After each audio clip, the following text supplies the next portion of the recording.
Welcome, Dog Pound, and all NFL football fans. This is the Cleveland Oracle Speaks. I am your host, the Village Elliot.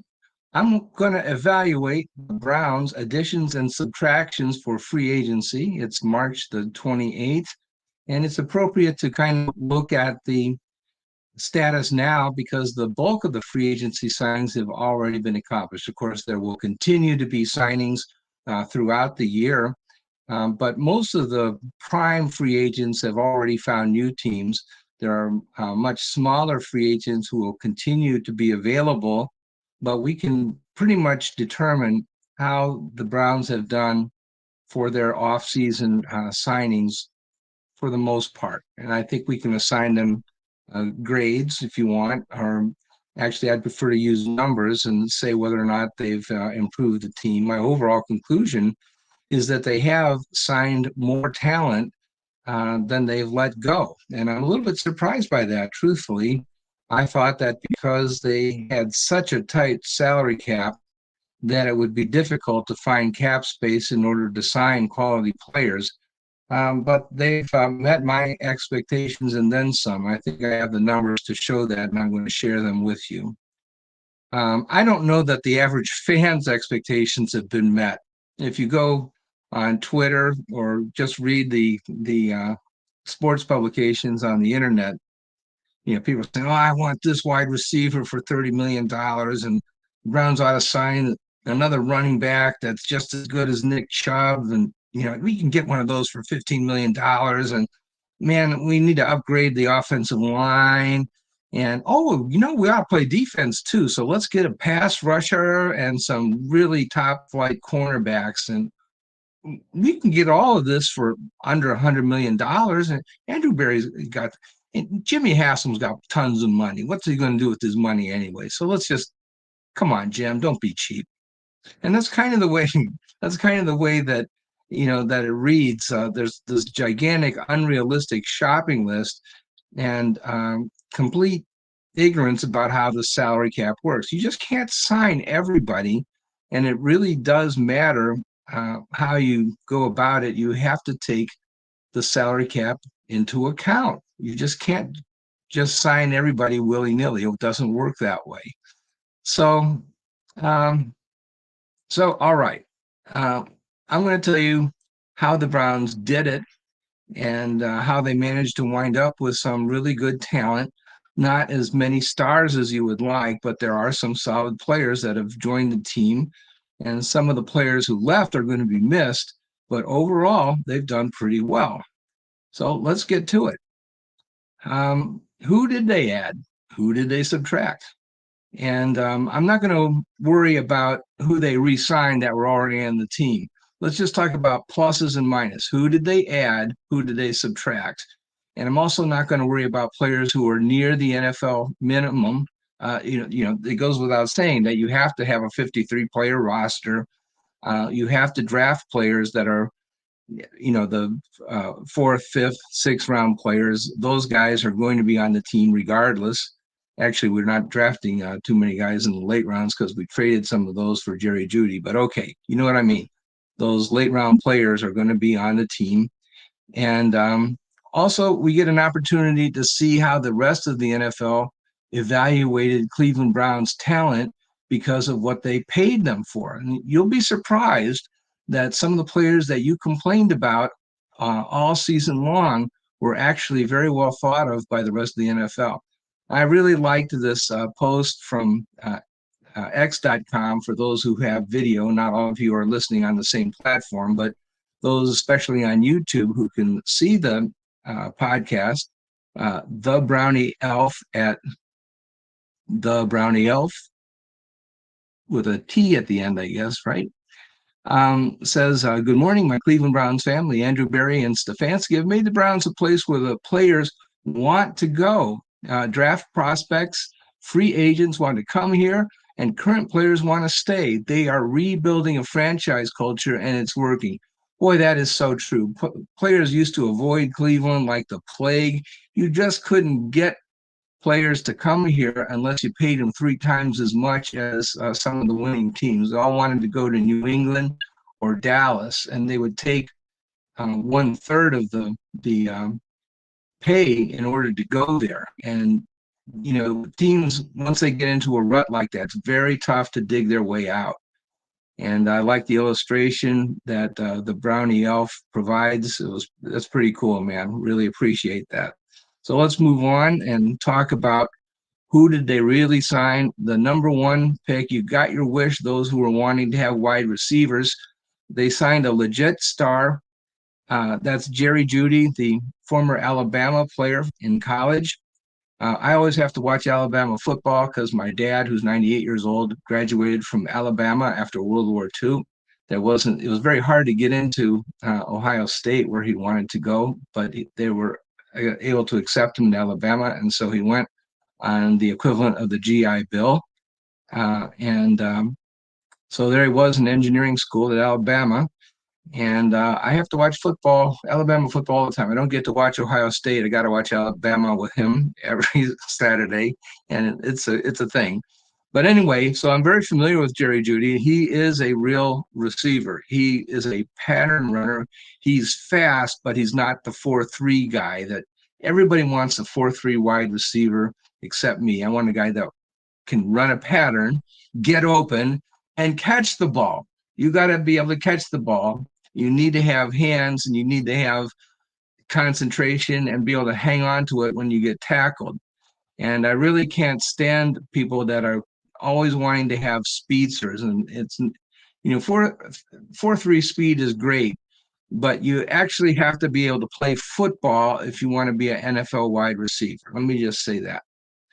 And Now he played in Denver. No offense to Sean Payton, who won the Super Bowl. That's all the credential that you need in order to assert yourself as an NFL football coach, but no offense in Denver. There's plenty of dysfunction all around in Denver. You are forgiven if you played on the Denver team and did not have a good season. Uh, just too many bad things going on in Denver. Jerry Jeudy did not have a 1,000-yard season. I think he did have a 900-yard season one year, and he also had an 800-yard season. Had some trouble staying healthy, but I think we ought to withhold judgment. And he did have an 800-yard season last year. I'll take that because we only had 224 from the guy who played there last year. That's not good enough. In fact, that's one of the lowest totals in the NFL. And we really had a hole at wide receiver two. Teams are just able to double team Amari Cooper, and the only guy that makes them regret it is the tight end, David Njoku. So they need to have the true wideout. Of course, we do have the slot receiver in Elijah Moore, but you also need to have a true split end in order to counterbalance that offense. So this is very important. We do get a first-year discount on a multi-year deal, and that, by the way, is a key thing that they were able to negotiate a multi-year extension for Jerry Jeudy. That is a big, big, big deal.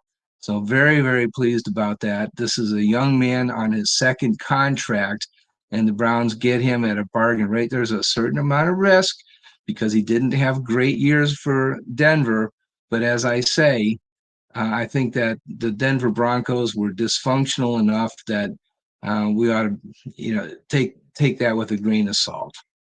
Let me mention that we like to mention charities on this show, and Jerry Jeudy sponsors or co-sponsors, I guess, contributes to the Trisomy 18 Foundation, and that is a genetic syndrome. And Jerry had a sister who passed at age 7 due to this syndrome. So this is a real thing, and the NFL has a charity that it sponsors called My Cause, My Cleats, and this is what Jerry Jeudy sponsored, this Trisomy 18 Foundation. So this is a real thing. And just want you to know that it's real, true to life for Jerry Jeudy.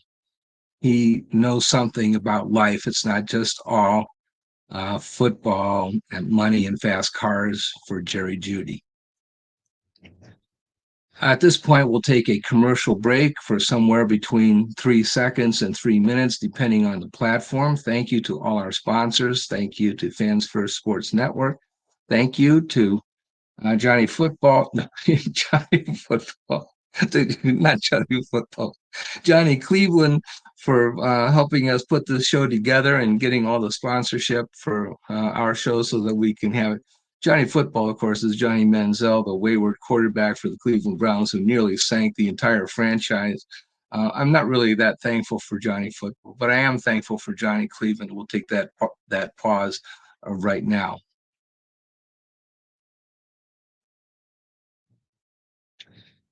Okay, and we are back.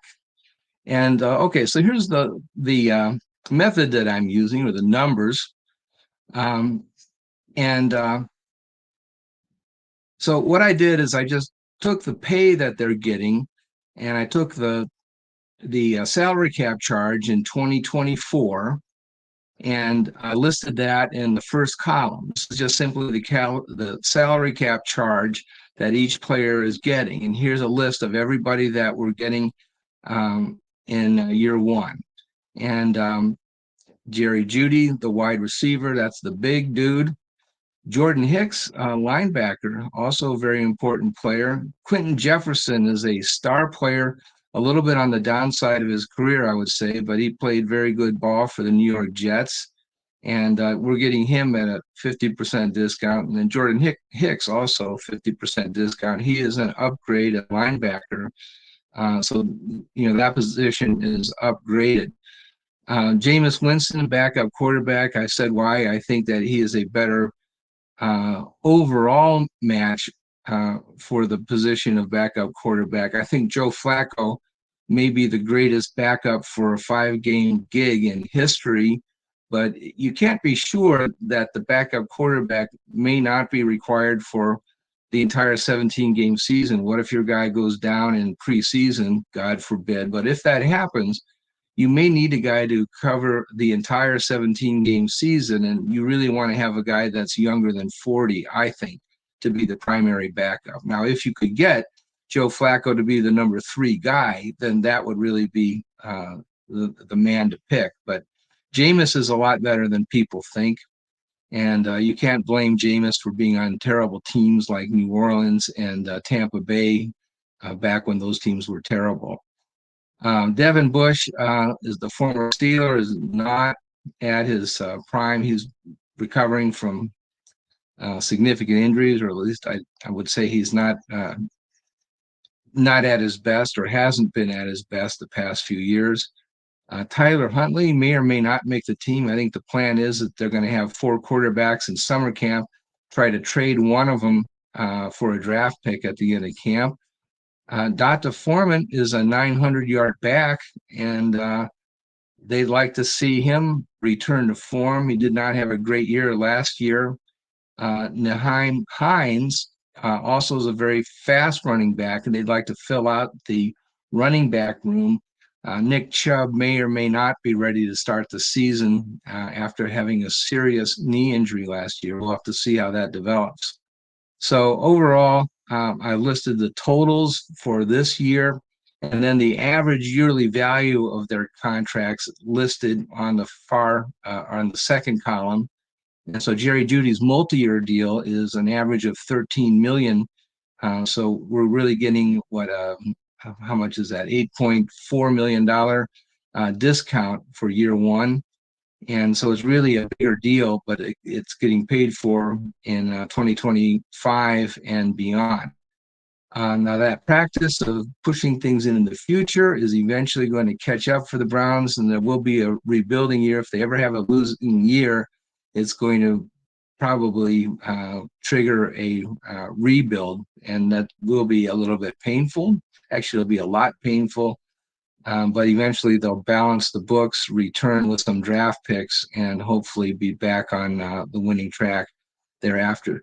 The Browns gave up a round 5 and round 6 pick for Jerry Jeudy, so I've listed that on the other side of the ledger. That's what the other team namely the Denver Broncos, has in return for Jerry Jeudy. So getting Jerry Jeudy was not free. There is a consequence that the Browns have to pay for right away, and then for 4 more years, they'll be paying an escalating salary. Denver will, for those draft picks, assuming that they don't cut them. All right, so if you add it all up, the Browns have added $31 million a year worth of talent, assuming that they're getting this talent at market rate. And we hope that the Browns have actually been very astute in their evaluation of talent, and maybe it's worth even more than what they're paying for. That's the idea, that if you have really good scouting, you're getting things at a discount, and that the amount that you're paying is actually a bargain. So maybe it's hopefully worth much more than $31 million, but that's how much you're paying. All right. And the biggest dollars go to Jeudy, and they are therefore up and coming players rather than players that are on the downside. But on the defense, that's exactly the way that they went. They spent their money on veterans, on short-term deals for older players. I guess, that's what they felt was the best thing for them, that they're playing again to win now. And it's not really a long-term building situation there. They just want to have a really strong defense for 2024. Overall, the plan is to play now, pay later. The salary cap seems to be moving up rather aggressively due to an inflationary economy, as well as profits in the NFL going up faster than the general economy. And so the idea is that, well, the dollars are worth less year after year. The salary cap is, as a percentage, these contracts become more affordable in the future. And so we're going to go for play now and pay later. And we're going to kind of be able to afford it. And winning also provides a built-in discount, as we pointed out before. If you don't buy free agents and you have losing season, it's going to make things more expensive in the future. So I think that's part of Andrew Berry's thinking. We want to win and buy a discount that comes along with it, if that makes sense. But I think there will be a rebuild at some point, and they will have to catch up with the books at some point, rebuild, hopefully on the fly. And they will need draft picks at some point. They've given all their draft picks to the Houston Texans. Texans have done pretty well, I would say, with the draft picks that they've gotten. Okay, here's who the Browns have let go, not re-signed, and who've been signed by other teams. Jordan Elliot is a guy that was consistently given terrible grades by Pro Football Focus. He is like a fourth best defensive tackle on an average NFL team.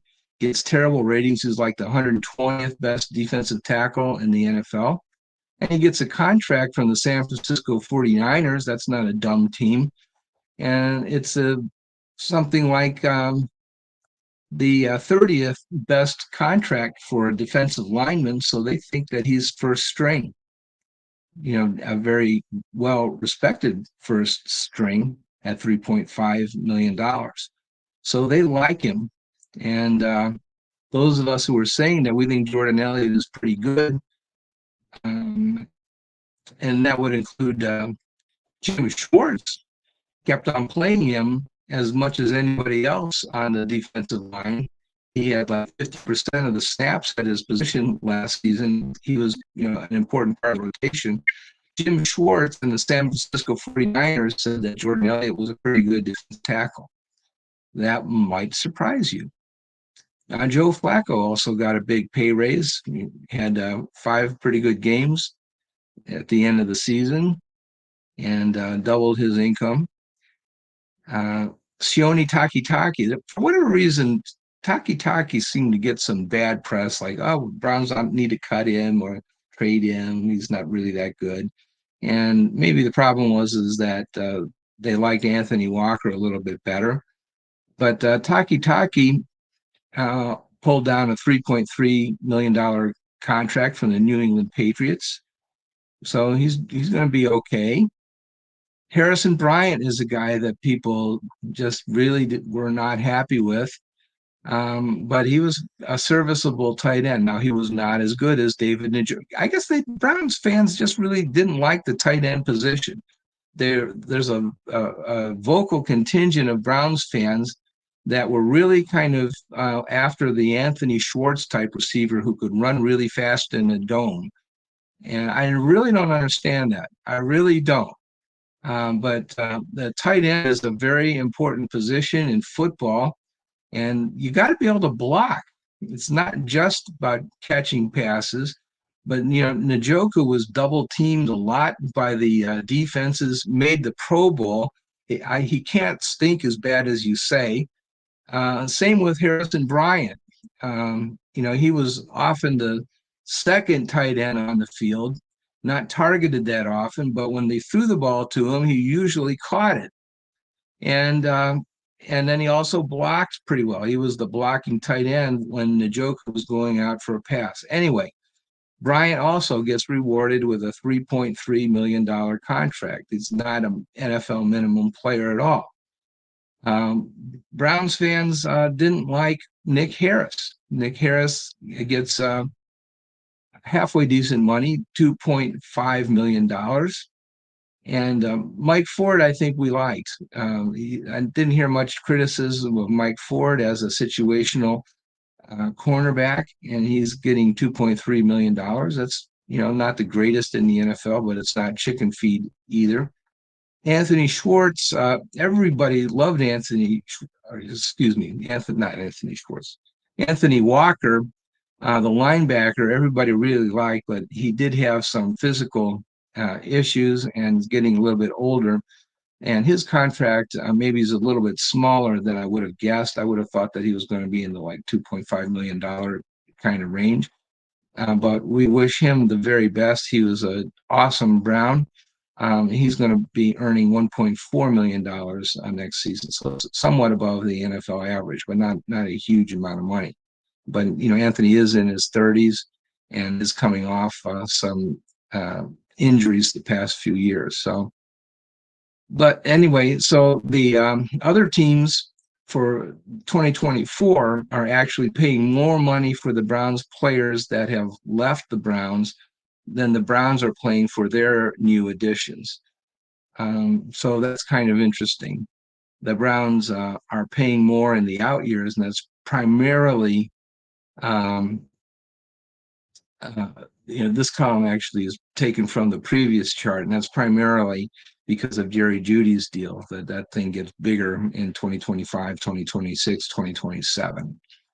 All right, so those contracts get more costly in the out years, but the Browns get value, that much value um, of the acquisitions in 2024, although it's discounted in year one. And the value of the players who are leaving the Browns is about the same as what they're actually getting paid in 2024. They're not being forward financed that much. And so it's basically $23 million per year value, and that's about what they're paying for in 2024. So the Browns are really added some value. It was not a huge investment in free agents this year. So fans that were expecting to totally remake the team and sign all kinds of offensive superstars at the skill positions might be disappointed.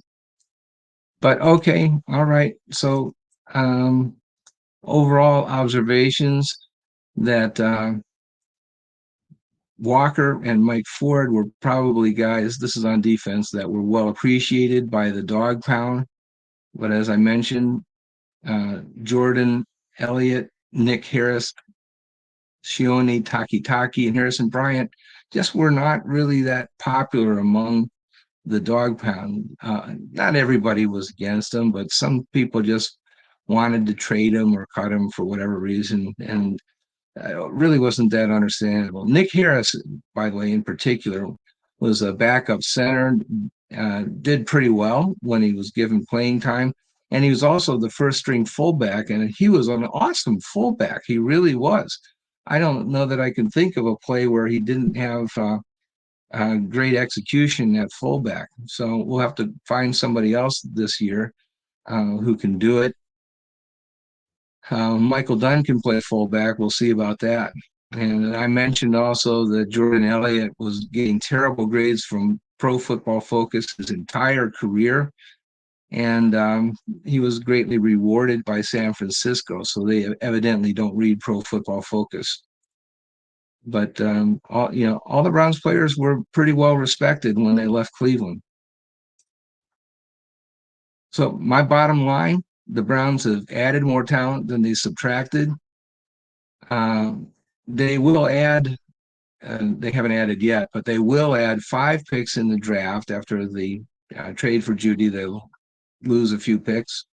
And there will be some room for some undrafted free agents and recycled veterans. That's very important.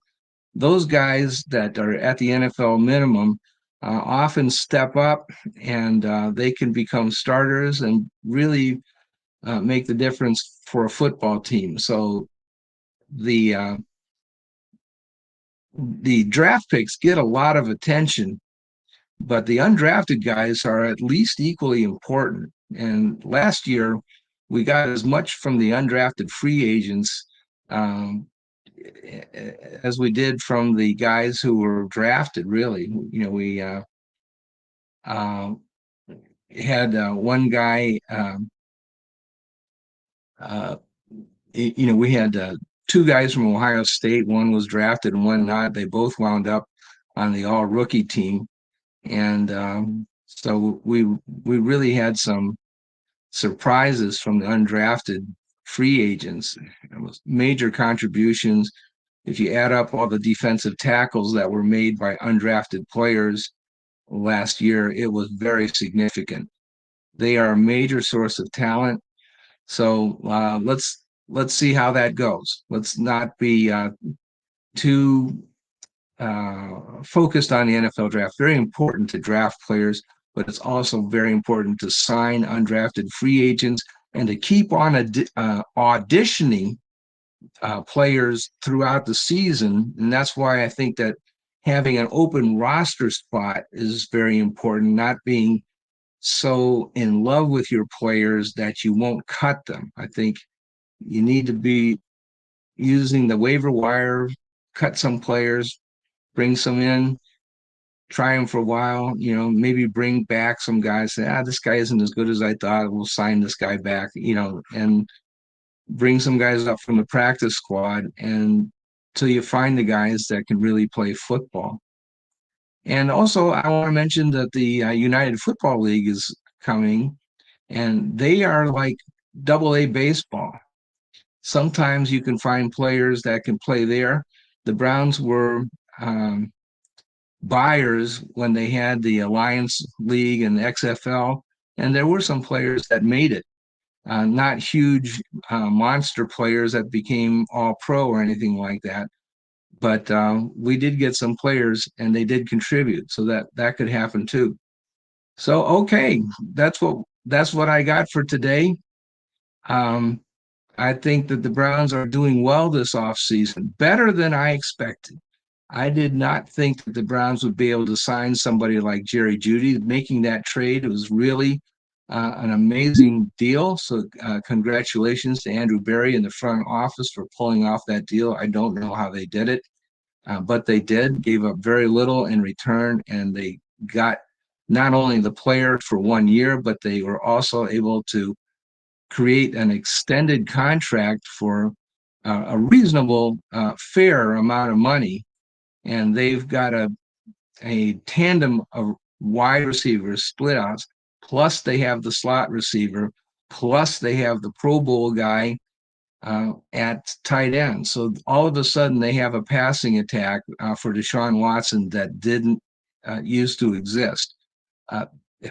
It's just kind of amazing what has happened this offseason. let's hope that we can get Nick Chubb back at some point and that he can still be Nick Chubb. And I think the Browns are in pretty good shape. So we'll talk again very soon. Take care, everybody, and God bless. Go Browns.